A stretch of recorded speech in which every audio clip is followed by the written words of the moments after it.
Ayan, mag-update lang tayo ngayon dito sa ating cabinet na ginagawa. Ito ay para sa ilalim ng lababo. Ayan.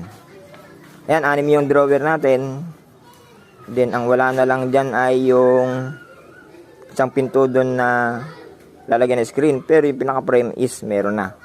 Kompleto na lahat yung pintuan. Nung wala na lang doon is yung isang screen. Ibig sabihin, ito lahat ay may cover na.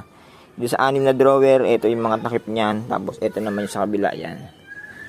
Yung 6 yan drawer na yan, yung 4 dyan ay may basket na para sa mga accessories sa kitchenware. So, yung empty is 2.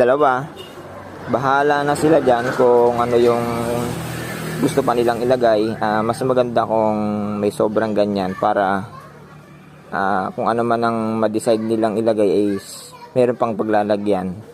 So, kaya naman marami yan is masyadong maluwang. Yan. Yan ang gusto ng may-ari. Yung drawer niyan is nakadepende kasi yan sa haba ng nilalagyan. Kaya umabot ng ganyan.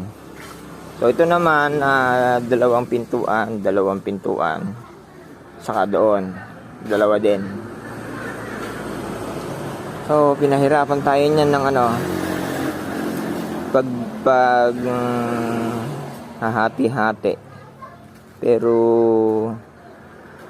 ayos pa rin kasi yung mga pintuan nito ay konting-konti lang yung naging laki nire. Yan. Halos yung magiging niyan tanaw o yung viewing is maganda pa rin. Ayan na, yung week na to ay may kakabit na natin yan.